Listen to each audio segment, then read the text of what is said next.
사랑과 은혜가 풍성하신 하나님 아버지, 오늘도 우리를 불러주심을 감사합니다. 하나님께서 늘 함께 하시는 세상이지만 우리는 이 세상을 살아가며 하나님을 의식하지 못할 때가 너무도 많음을 고백합니다. 이 시간 이 자리를 통하여 다시 한번 하나님의 임재를 경험하며 하나님께서 은혜 가운데 우리를 붙드심을 깨닫는 귀한 자리가 되게 하여 주시옵소서.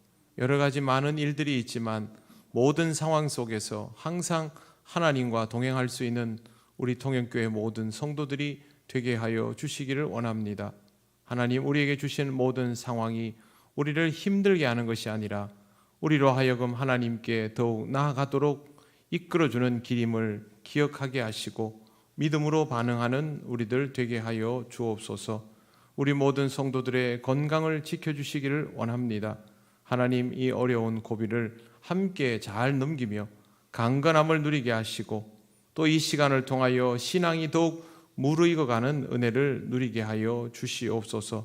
늘 하나님 앞에 기도할 수 있는 우리 통영교회 모든 권속들 되게 하여 주옵소서.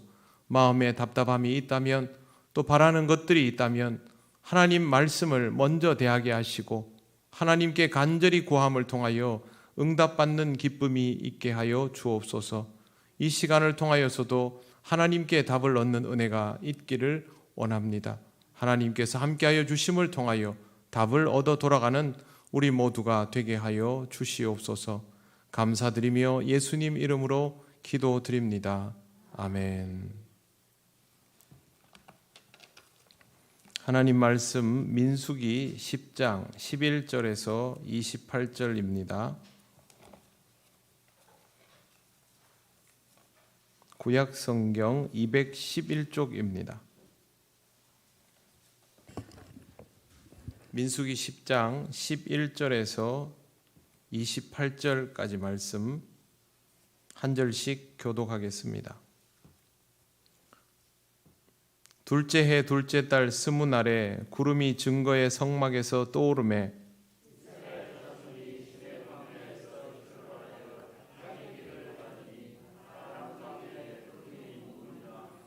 이와 같이 그들이 여호와께서 모세에게 명령하신 것을 따라 행진하기를 시작하였는데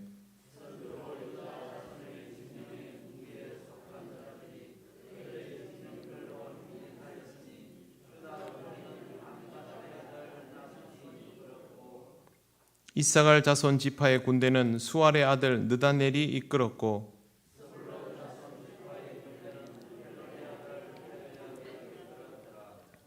이에 성막을 거두매 게르손 자손과 무라리 자손이 성막을 메고 출발하였으며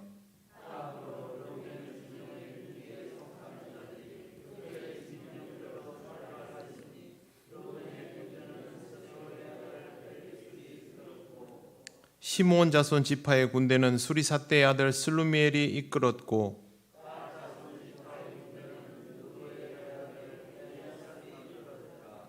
고핫인은 성물을 메고 행진하였고 그들이 이르기 전에 성막을 세웠으며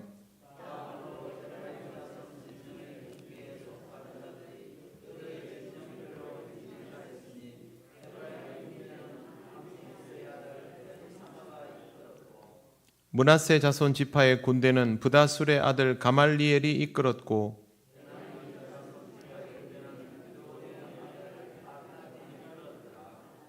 다음으로 단 자손 진영의 군기에 속한 자들이 그들의 진영별로 행진하였으니 이 군대는 모든 진영의 마지막 진영이었더라. 단 군대는 암미사떼의 아들 아히에셀이 이끌었고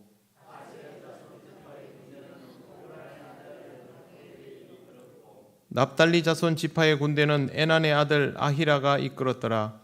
이스라엘 자손이 행진할 때에 이와 같이 그들의 군대를 따라 나아갔더라. 아멘. 기도드리겠습니다. 하나님 감사합니다. 오늘도 하나님께서 주시는 이 말씀을 함께 읽으며 말씀의 의미들을 묵상하기 원합니다. 성령님 우리를 인도하여 주셔서 이 말씀을 잘 배우게 하옵소서. 예수님 이름으로 기도드립니다. 아멘. 네, 반갑습니다. 옆에 분들 인사 나누시겠습니다.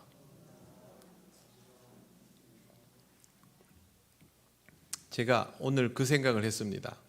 하루에 사계절을 다 경험할 수 있구나. 새벽에는 겨울이었고요, 아침에는 봄이고, 낮에는 여름이고, 또 저녁에 되니까 또 가을 같기도 하고, 날씨가 참 예측 불허입니다. 여러분, 이 계절에는 건강에 각별히 유의하시고 외투를 꼭 챙기셔서 감기 걸리지 않도록 하시기를 바랍니다. 오늘 말씀은 민수기 내용 전체가 그러하지만 출애굽 여정을 기반으로 하고 있습니다. 제가 오늘 먼저 말씀드리려는 것은 날짜에 관한 것입니다. 제일 먼저 출애굽 2년차 1월 초하루에 시내 광야에서 하나님께서 말씀을 주셨습니다. 그리고 1월 14일이 되면 유월절을 지키라고 하셨고 이스라엘은 이것을 그대로 지킵니다. 그리고 9장 11절에 보면 2월 14일에 어린 양과 무교병과 쓴 나무를 먹도록 하셨습니다. 그 다음에 오늘 말씀 10장 11절 둘째 해 둘째 달 스무 날 유월절 음식을 먹은 후 이제 7일차가 될 때 그때 이동을 시작합니다. 절기가 끝나고 7일이면 이제 그 절기로부터 완전히 자유로워지는 시점이 됩니다. 그런데 여러분, 이 모든 것들, 일정과 이동에 대해서 이스라엘의 선택권이 있습니까? 여기에 전혀 없습니다. 전부 하나님께서 말씀하여 주시고 거기에 따라서 움직이고 있습니다. 그동안 배워온 것처럼 이스라엘의 일정에는 또 경로에는 그들의 선택이 전혀 존재하지 않습니다. 말씀 첫머리에도 보면 둘째 해 둘째 달 스무 날에 구름이 증거의 성막에서 떠오름에 그렇게 되어 있습니다. 이러면 이제 이동할 수 있는 것이죠. 하나님께서 구름이 성막에서 떠오르게 신호를 주시면 이동이 시작됩니다. 구름이 멈추면 이동은 멈춥니다. 이스라엘에 가고 서는 것은 찬양에 있는 가사처럼 이스라엘의 의지대로가 아닌 것입니다. 주님 말씀하시면 내가 나아가리다.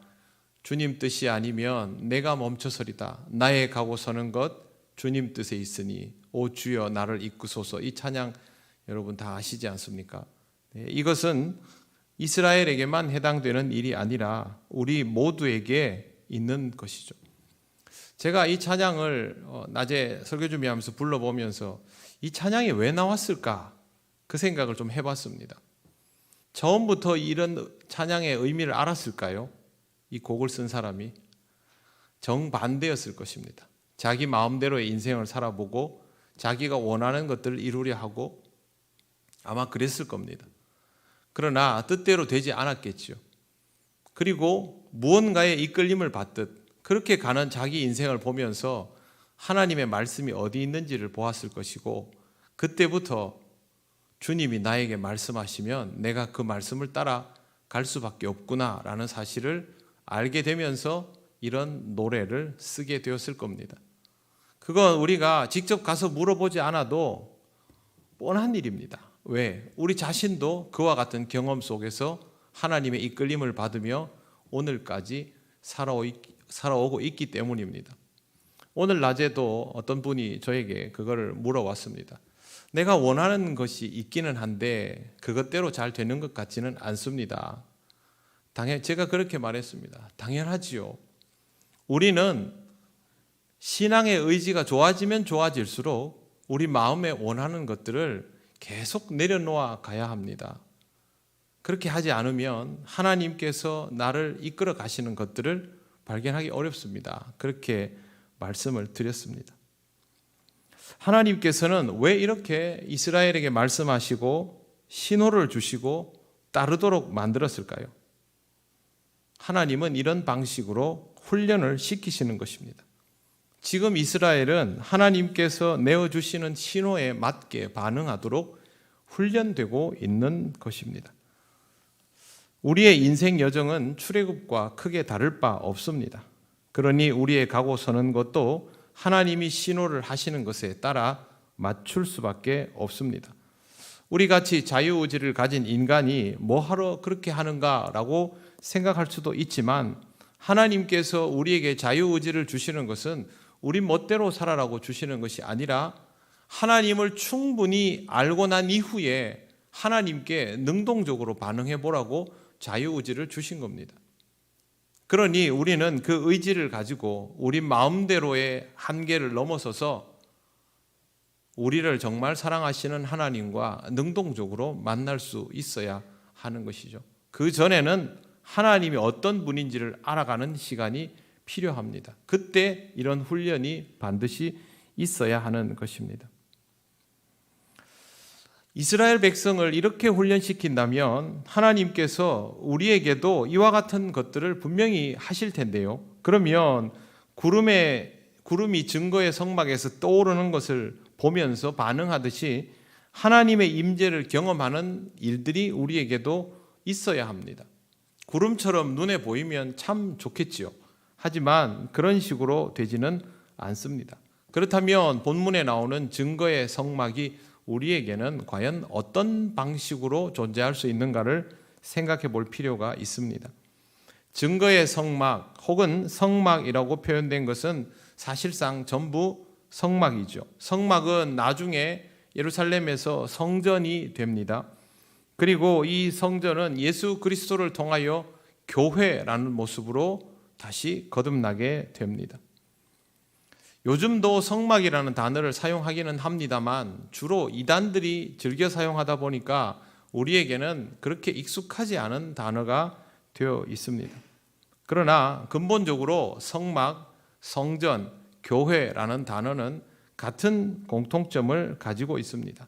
하나님께서 임재하여 주시고 사람이 하나님께 나아가면 하나님과의 만남을 경험할 수 있는 자리, 그것이 바로 성막, 성전, 교회의 공통점입니다. 하나님의 임재가 이루어지는 곳, 또 하나님의 임재가 이루어지는 상황, 하나님의 임재가 이루어지는 사건이라면 이것과 똑같은 특징을 가지고 있다고 할 수 있습니다. 건물만을 말한다고 볼 수 없는 것이죠. 하나님의 임재가 확실하게 유지되는 형태를 위해서 존재하는 것들이 있으니 그것이 유효하기만 하면 됩니다. 하나님의 임재와 인간의 나아감이 있으면 거기에서 하나님과 만남이 이루어집니다. 하나님과의 만남은 성막을 통해, 성전을 통해, 교회를 통해, 또 이것은 다른 말로 제사를 통해, 예배를 통해라고 할 수 있습니다.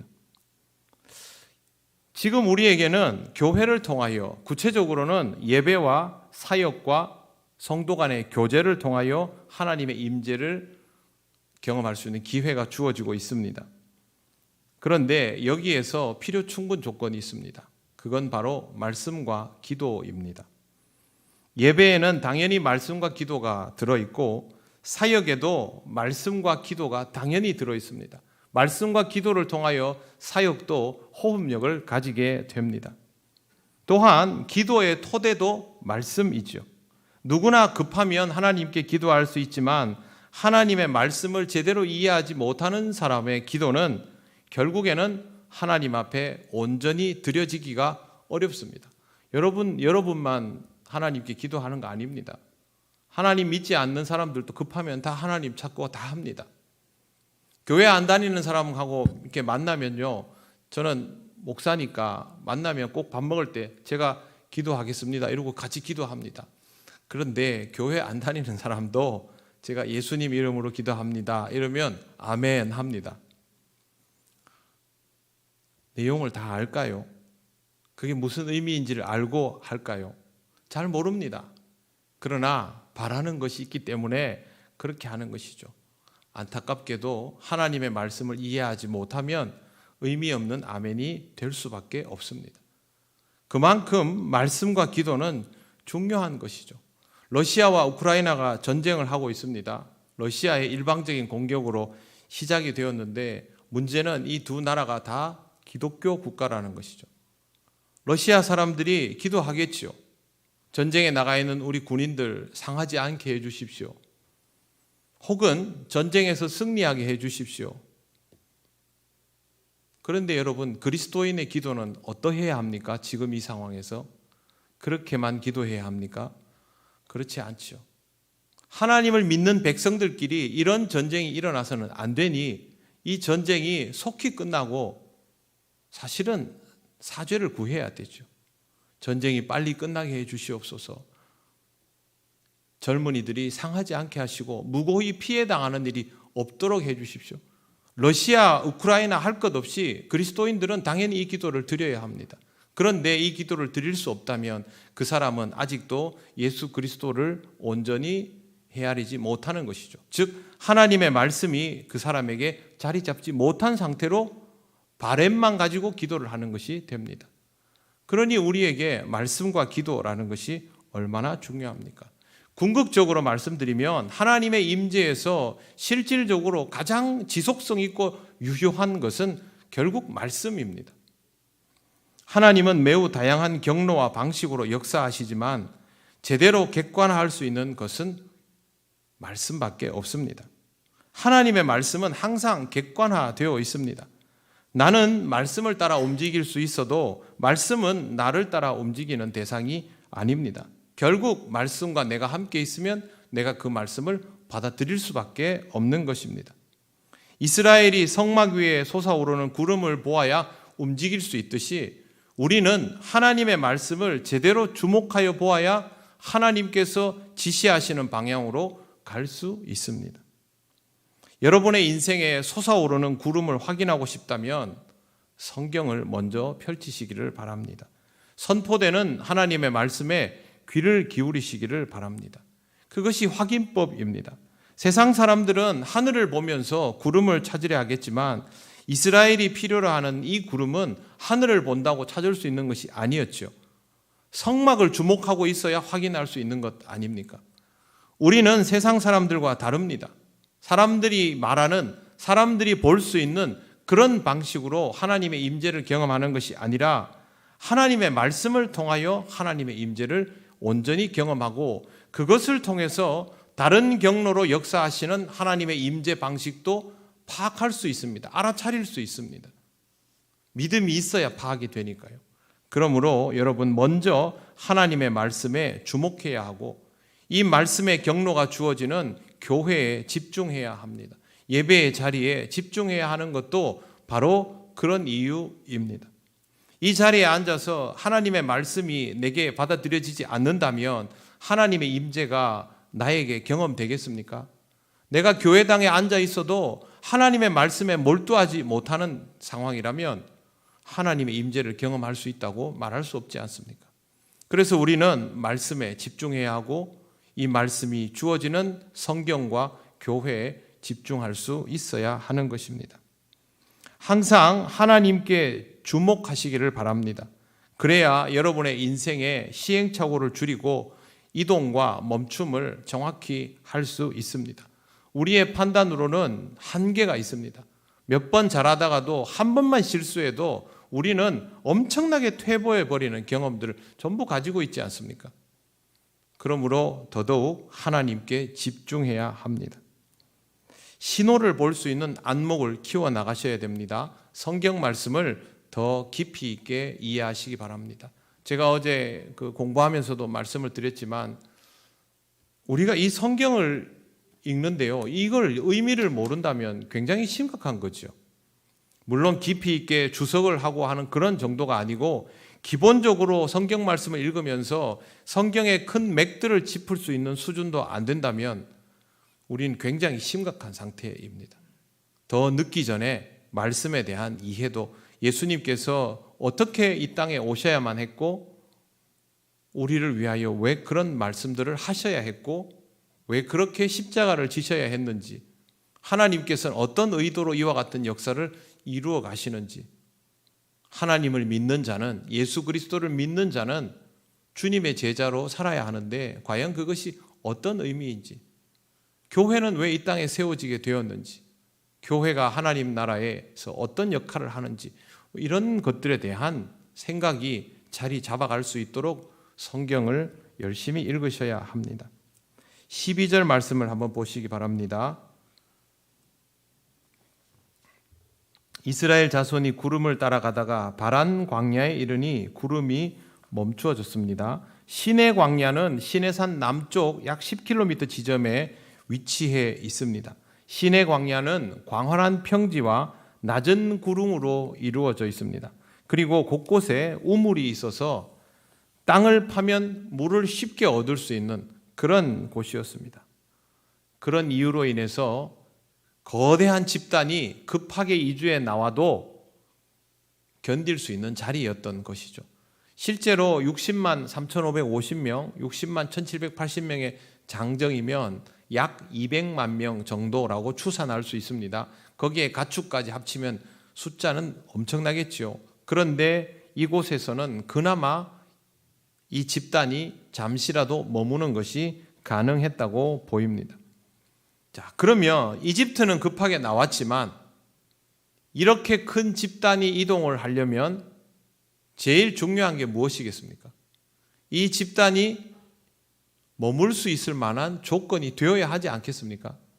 그렇다면 시나이 반도 북부에 있는 해안지대를 따라서 조금씩 이동하게 하거나 아니면 시내 광야에서 필요한 것들을 충분히 비축하고 우물이 있다면 어차피 하나님께서 광야에서 좀 이스라엘을 뺑뺑이를 돌리실 생각이라면 그래도 물이 있는 우물이 있는 곳에서 해야 농사를 짓거나 목축을 하거나 해가지고 비축을 해서 장사를 하든지 뭐라도 할 거 아닙니까?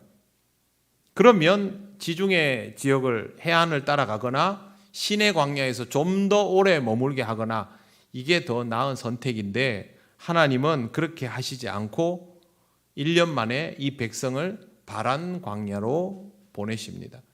바란이 어떤 곳인가 하면요, 바란이라는 말은 동굴이 많다라는 뜻입니다. 동굴은 주로 평지에 있지 않고 산악지형에 많이 있습니다. 시나이 반도 삼각형 아시죠? 그 삼각형의 중앙지대가 전부 바란 광야인데 이곳은 남쪽은 다 산맥입니다. 시나이 반도 남쪽에 이렇게 뾰족한 이 일대가 전부 산맥이고 그리고 북쪽은 사막이고 중간에는 퇴적층이 융기한 솟아오른 고원지대입니다. 해발 1500m 정도 되는 물이 별로 없습니다. 한마디로 말해서 굉장히 척박한 토양이라는 것이죠. 거주하기 훨씬 좋은 시내 광야를 내버려 두고 아니면 최단걸음으로 직진해서 가나안 문턱에 있는 가데스 바네아까지 그냥 바로 쭉 가면 되지 않습니까? 이집트에서는 그렇게 급하게 나왔는데 가데스 바네아까지 못 갈 게 뭐 있습니까? 하나님의 능력이면 그냥 쭉 밀고 가게 해주시면 되지. 그런데 의도적으로 하나님은 이곳으로 이스라엘을 내몰았던 것입니다. 바란 광야의 크기는 58,900평방킬로미터입니다. 우리나라 그 남한의 절반이 넘는 크기입니다. 굉장히 크죠. 이스라엘 사람들은 이곳을 이렇게 불렀습니다. 크고 두려운 땅. 막막한 땅이란 말이죠. 하나님은 왜 이스라엘 백성을 이곳으로 인도하셨을까요? 좋은 경로 놔두고. 첫째, 하나님의 계획 속에서는 이 백성이 여기를 지나야 가나안 땅에 다다를 수 있기 때문입니다. 이것이 최적의 경로인가? 그게 중요한 게 아니고 하나님의 경로는 바란 가나안입니다. 그게 중요한 겁니다. 약속의 땅에 가려면 여기를 지나야 하는 것이죠. 두 번째, 하나님은 이곳을 통하여 이스라엘을 연단시키기로 마음먹으셨기 때문에 그렇습니다. 실제로 바란 광야에서 이스라엘 백성들은 허점과 약점이라는 것은 전부 다 노출시킵니다. 사람이 힘들고 어려우면 이 본성이 나오지 않습니까? 남자들은요, 군대 가보면 그 성품이 다 나옵니다. 밥 먹을 게 별로 없다. 그러면 싸워서라도 뺏어 먹어야 되는 거고, 선착순이라는 게 있습니다. 훈련을 막 하다가 잘 못하면 조교가 축구 골 때까지 선착순 1명 이렇게 합니다. 부대원이 100명인데 선착순 1명을 계속하면 어떻게 되겠습니까? 100바퀴를 돌아야 되는 거죠. 달리기 못하는 사람은. 그러면 나중에는 어떻게 하냐 하면 앞에 먼저 뛰는 사람 뒷목을 잡아채서라도 합니다. 왜? 더 뛰면 죽을 것 같으니까. 그게 사람입니다. 물론 사회에서 이런 일들이 다른 방식으로 일어나고 있죠. 이스라엘도 그랬습니다. 바란 광야에서는 나쁜 짓, 못할 짓은 다 했습니다. 하지만 그 시간들이 필요했다고 하나님은 보신 것이죠. 이스라엘의 연단과 성장을 위해서입니다. 젊은 세대들은 게임을 굉장히 많이 합니다. 근데 게임 해보신 분들은 아시겠지만 게임에는 보통 미션이 있죠. 그리고 그 단계가 있지 않습니까? 스테이지가 있어가지고 이걸 깨야 그 다음으로 갈 수 있죠. 지금 이스라엘이 광야에서 경험하는 게 이를테면 그겁니다. 바란을 깨야 가나안으로 갈 수 있습니다. 그걸 못하면 가지를 못합니다. 우리 인생은 어떨까요? 우리도 마찬가지입니다. 우리도 하나님께서 우리에게 요구하시는 이 스테이지를 깨야 그 다음으로 갈 수 있습니다. 그게 가데스 바네아입니다. 실제로 이스라엘은 가데스 바네아를 눈앞에 두고 이 스테이지를 깨지 못해서 무려 38년간 여기를 뱅글뱅글 돕니다. 만약 우리가 하나님께서 요구하시는 그 정도의 믿음의 분량에 이르지 못한 상태로 살아간다면 어떻게 될까요? 우리의 인생도 돌 겁니다. 신앙생활 하시면서 그런 경험 해보셨습니까? 내 신앙이 나아지지 않고 좀 나아지는 것 같다가 뒤로 돌아가고 좀 나아지는 것 같다가 뒤로 돌아가고 이걸 반복하니까 5년이 되고 10년이 되고 15년, 20년이 돼도 신앙이 늘 제자리에 있는 것 같다. 그런 생각 해보셨습니까?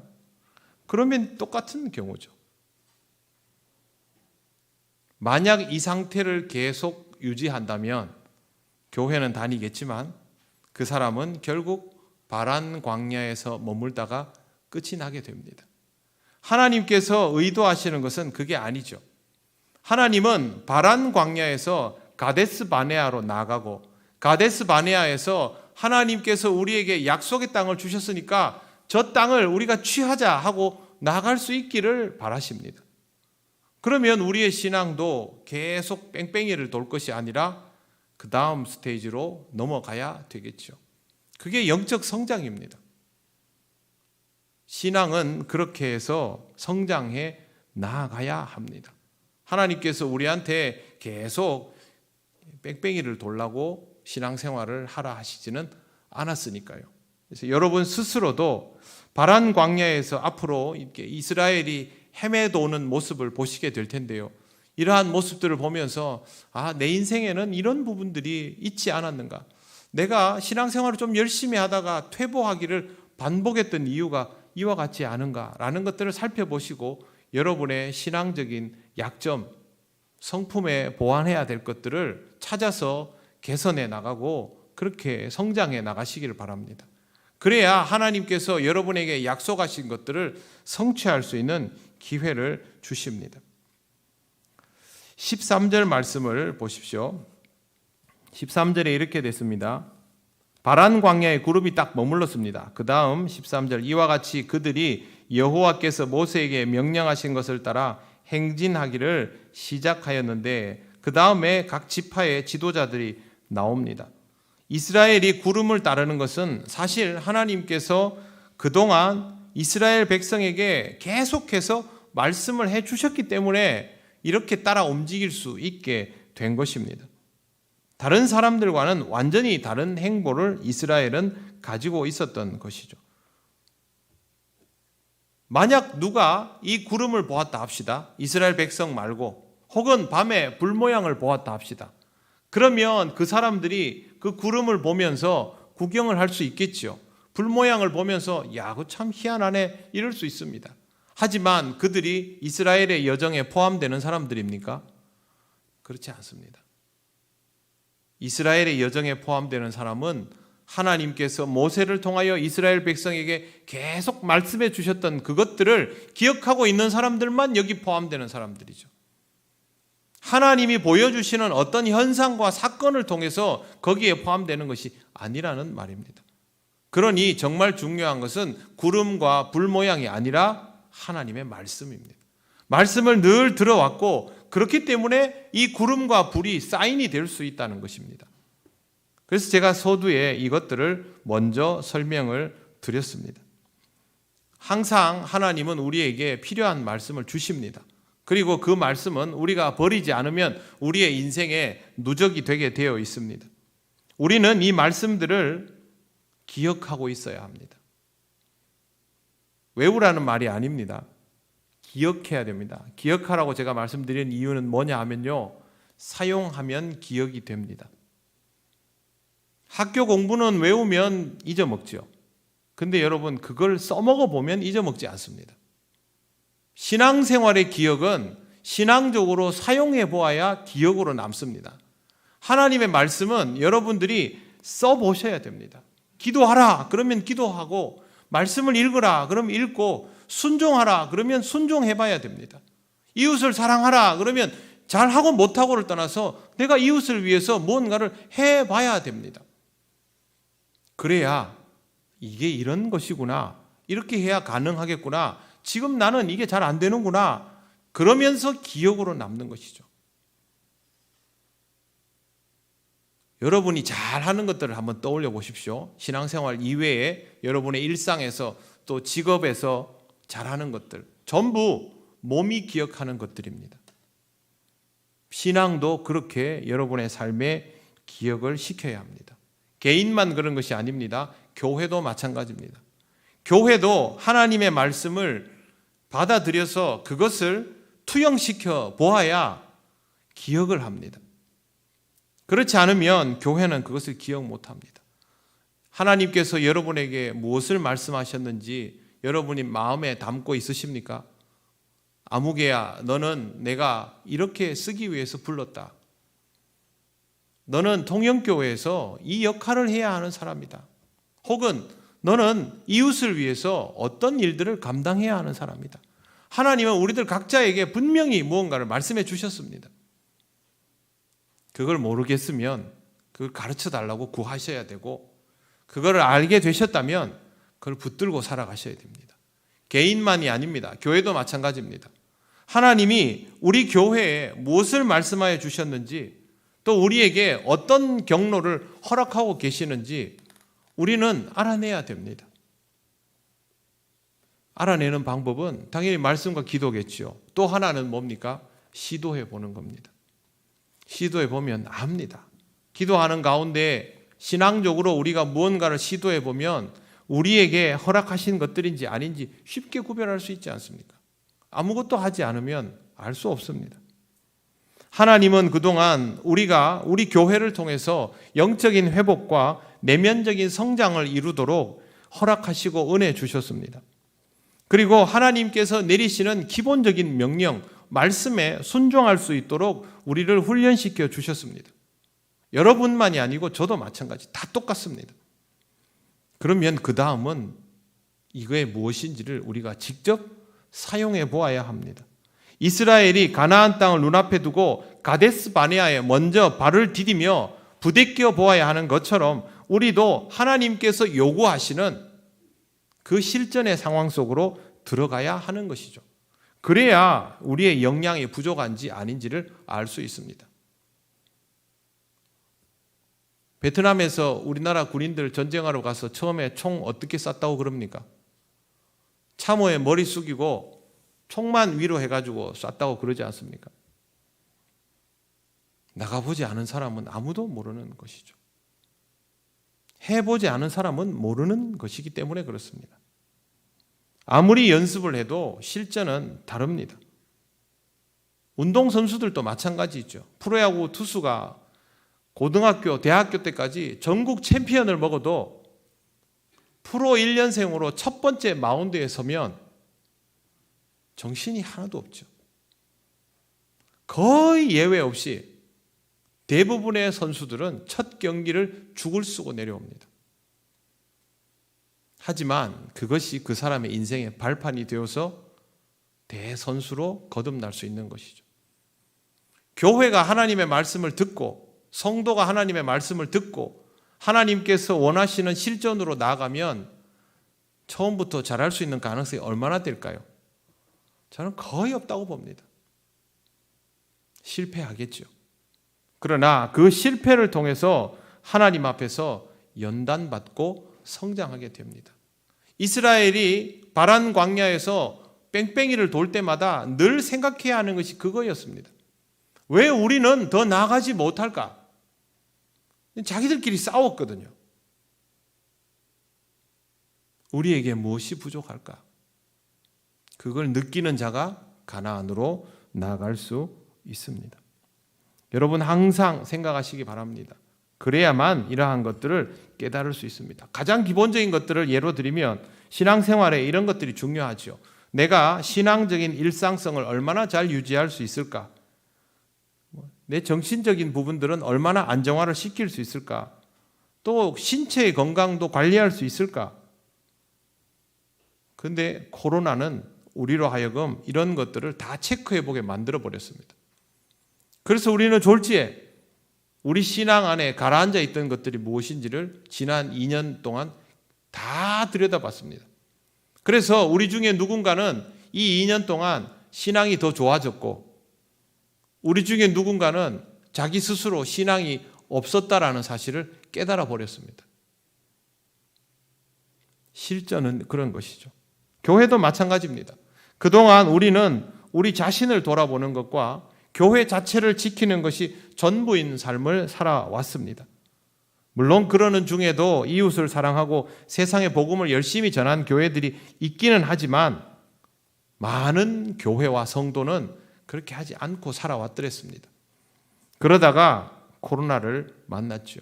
이 코로나를 통해서 우리는 교회의 정체성에 대해서 예배의 의미에 대해서 다시 고민하게 되었고 선택해야만 했습니다. 그리고 이제는 선택하고 행동하기 시작했습니다. 우리 교회도 이제 사명에 대해서 점점 눈을 떠가면서 하나님께서 원하시는 일이 무엇인가를 배우고 익혀 나가고 실전에 들어가 보고 있습니다. 그런데 마침 코로나가 있어서 장애의 요인이 너무 많습니다. 그런데 여러분 이것 때문에 우리는 우리의 실체를 더욱 적나라하게 체크할 수 있는 겁니다. 바란 광야 같은 척박한 토양에 들어가 봐야 우리 자신을 알 수 있기 때문입니다. 이런 과정을 통해서 하나하나 점검하고 성장해 나가는 우리들이 되어야 합니다. 오래전에 제가 여러분들에게 앞으로 우리 교회가 어땠으면 좋겠습니다 라고 한번 이렇게 그림을 보여드린 적이 있습니다. 기억나십니까? 저는 그 그림을 아직도 그대로 기억하고 있습니다. 저는 앞으로도 우리 교회가 기도원의 300용사 같은 300명의 성도가 아니고요. 300용사 같은 그런 용사로 채워진 교회가 되면 좋겠다고 생각하고 기도하고 있습니다. 예전에 말씀드린 것처럼 학사를 지어서 이 도시에 오는 젊은이들이 우리 교회를 통해서 이 땅에 정착할 수 있는 그 기회가 오면 좋겠다고 생각합니다. 섬 지역의 교회들을 지키는 것도 우리가 해야 될 일이고요. 장학 사업을 더 늘려가는 것도 우리가 해야 될 일이고 지금 우리 교회 위치는 이렇게 자리 잡아 있지만 우리는 어떤 방식으로든 우리 교회의 존재감을 통영 안에 알려서 지역사회 이웃들과 호흡해야 됩니다. 그게 우리 교회가 해야 될 일입니다. 잘 되겠습니까? 잘 안 되겠지요. 그러나 잘 안 될 때마다 우리는 뭐가 부족한지를 알아갈 겁니다. 그리고 끝내 보완해내어야 우리도 하나님께서 우리에게 주신 비전을 따라서 약속의 땅에 들어갈 수 있는 것이죠. 내 개인의 삶만이 아니라 우리 통영교회가 하나님께서 우리에게 주신 비전들을 직접 만날 수 있는 현실 속으로 들어가게 되는 것입니다. 그래서 사랑하는 성도 여러분, 여러분도 계속 기도해 주시기 바랍니다. 지금 당장 모든 것을 할 수 있는 상황이 아니라고 해서 절대 그것을 포기하지 않습니다. 어쩌면 저도 모세처럼 가나안 땅에 들어가 보지 못하고 느보산 비스가봉에서 앞으로 하나님께서 그렇게 하시겠지라고 하며 사역을 마감할지도 모르겠습니다. 그래도 상관없습니다. 하나님은 끝내 하실 것이기 때문에 우리는 그런 마음을 가지고 함께 우리의 영적 훈련들을 잘 감당해 나가는 교회가 되면 좋겠습니다. 여러분, 우리 교회에 대한 영적 자부심을 가지시기 바랍니다. 지금보다 더 나은 교회로, 지금보다 더 나은 그리스도인의 모습으로 우리는 점점 변모해 가면서 앞으로의 시대에도 쓰임받는 교회로 그렇게 자리매김되어 갈 것입니다. 소망을 가지고 함께 기도하고 동역하면서 하나님 원하시는 일들을 감당해 나가는 우리 교회가 되어 하나님께 영광을 돌리면 좋겠습니다. 기도드리겠습니다. 하나님께 함께 기도드립니다. 하나님 아버지, 우리의 인생이 바란 광야를 통하여 연단받고 성장하게 하시고 우리 교회도 그렇게 하나님 앞에서 점점 견고히 세워져 가며 하나님께서 주시는 약속의 성취를 맛보는 기쁨의 교회가 되게 하여 주시옵소서. 다 같이 기도드리겠습니다.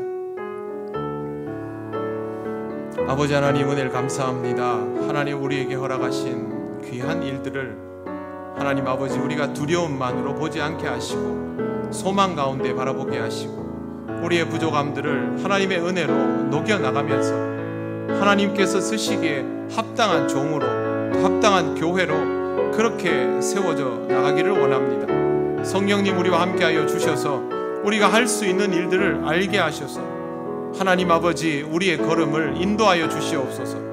우리가 가야 할 길을 가게 하시고 멈추라 하면 멈출 수 있는 잘 훈련받은 교회가 되게 하셔서 정녕 하나님 기뻐하시는 그 일들을 감당해 나가게 하여 주시옵소서. 하나님의 은혜를 따라 견고히 세워지며 이웃을 품어갈 수 있는 아버지 하나님께서 기뻐하시는 교회가 되기를 원하오니 성령님, 우리와 함께 하셔서 우리로 하여금 이 일들을 보게 하여 주시옵소서. 하나님, 은혜를 감사합니다. 하나님께서 우리에게 주신 비전을 우리가 알게 하시고 또 깨달으며 받아들이게 하옵소서. 먼저 우리의 삶에 놀라운 변화가 있게 하시고 기쁨으로 하나님께 나오며 연단받는 인생 되게 하여 주옵소서. 우리 교회가 하나님 앞에서 더욱 견고히 서가기를 원합니다. 바란 광야에서 연단받는 우리 교회가 되게 하시고 성장을 이루어가게 하시고 하나님 기뻐하실 일들을 감당해 나가는 기쁨의 교회가 되게 하여 주시옵소서. 감사드리며 예수님 이름으로 기도드립니다. 아멘.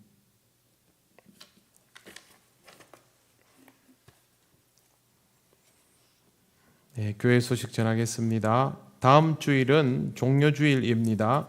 입교식이 예정되어 있습니다. 다음 주일 오후 3시는 다비다 여전도의 헌신 예배로 드려집니다. 강사는 연화도 교회 윤기순 목사님이십니다. 다음 주일 2부 예배 후에 본당에서 교육부 회의가 있습니다. 지금 사순절 기간을 지나고 있고 여기 현수막 보시는 것처럼 다음 주는 고난주간입니다. 고난주간 특별 새벽 기도회가 있습니다. 평소에 새벽에 기도하기 어려운 분이라 할지라도 이런 기회들을 통해서 하나님 앞에 기도하는 시간들을 꼭 가져보시기를 바랍니다. 기도는 해본 사람이 합니다. 그러니까 해봐야 더 기도할 수 있게 되고, 그리고 여러분 기도하시면 기도해야 한다라는 이유도 알게 되며 뿐만 아니라 그 기도의 응답도 받을 수 있습니다. 신앙에서 말할 수 없이 중요한 부분이기 때문에 여러분 이 기회들을 선용하시기를 바랍니다. 4월 성경 읽기표가 필경대위에 준비되어 있습니다. 4월 한 달 동안 여러분 신앙생활을 건강에 잘 유지해가면서 아름다운 영적 성장을 이루어 가시기를 바랍니다. 예배 후에 장로님들 잠깐 남아주시기 바랍니다. 우리 다 같이 주님께서 가르치신 기도를 올려드립니다. 하늘에 계신 우리 아버지, 아버지의 이름을 거룩하게 하시며 아버지의 나라가 오게 하시며 아버지의 뜻이 하늘에서와 같이 땅에서도 이루어지게 하소서. 오늘 우리에게 일용할 양식을 주시고 우리가 우리에게 잘못한 사람을 용서하여 준 것 같이 우리 죄를 용서하여 주시고 우리를 시험에 빠지지 않게 하시고 악에서 구하소서. 나라와 권능과 영광이 영원히 아버지의 것입니다. 아멘.